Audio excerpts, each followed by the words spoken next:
Hey friends, Wayne over here at the Ram Man Inc. Don't forget the ink. Hey, today we're going to talk about the Bendix Tandem diaphragm, which I call bullet nose booster. What's it about and where did it come from? It came about in 1962.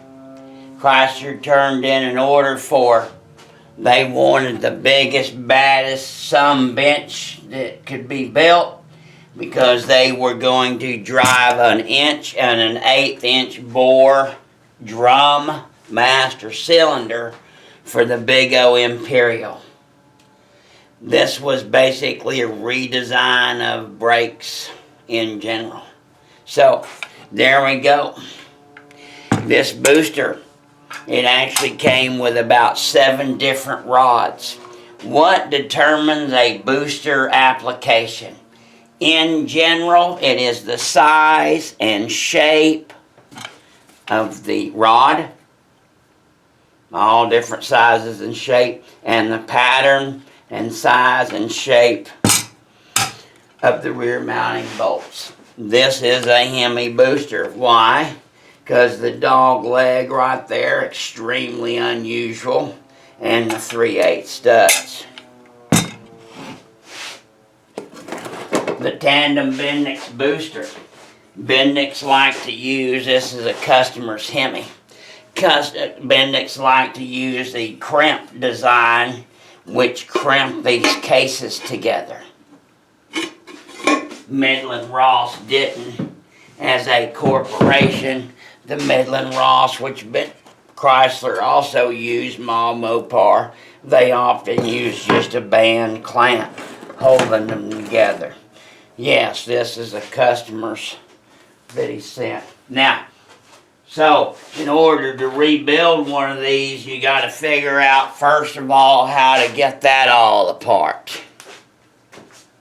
And you don't know how to get it apart, trust me. And then when you get it apart, we got our front plate, couple diaphragms, secondary plate with seal right there. Diaphragm, which you guys love to talk about. It's almost never the diaphragm. Center plate right here. This is that original Bakelite. Bakelite was the first plastic that was ever really come up with. Way back early, like the early 1900s. It's very fragile and it will crack. That and the hub. The all-important hub. Looking for cracks. It'll make it leak.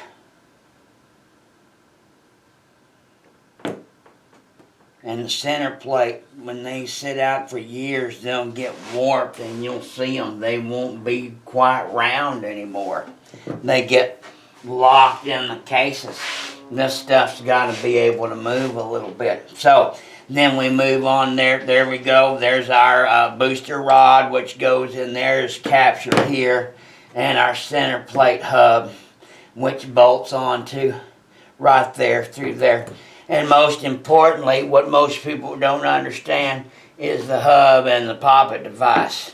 Here we go, our rubber poppet valve, retainer, rod retainer, right there. And then this is pressed onto that, which destroys the rubber inside there. That's why you have to have some undersized keepers. So, there's the parts off inside of Tandem Bendix. Center plate seal, snap that out, replace that seal. That's the all-important seal right there. Reaction disc rubber right there that goes behind the push rod. Yeah, so, you know, I redo these things. Really don't make no damn money at it. It's basically just helping folks out. By the time you tear one, now I know what I'm doing, and I'm good at it. By the time you tear down one of these things, and you put all new parts in it for real, all new, really new diaphragms, not using old ones and stuff, replacing one instead of both.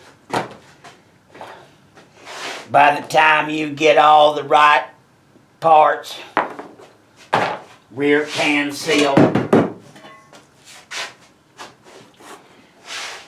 time you locate about rear can seal, hub seal, front seal, check valve rubber, new poppet valve, all important poppet valve, super special rod retainer, oversize on one side and undersize on the other, 5/1000.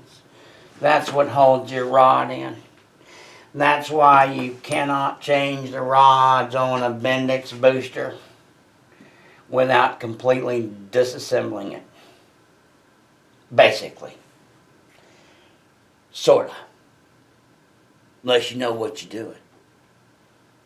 So, why on earth would anybody want to tackle this shit on their own, knowing that they gonna fail from the get-go?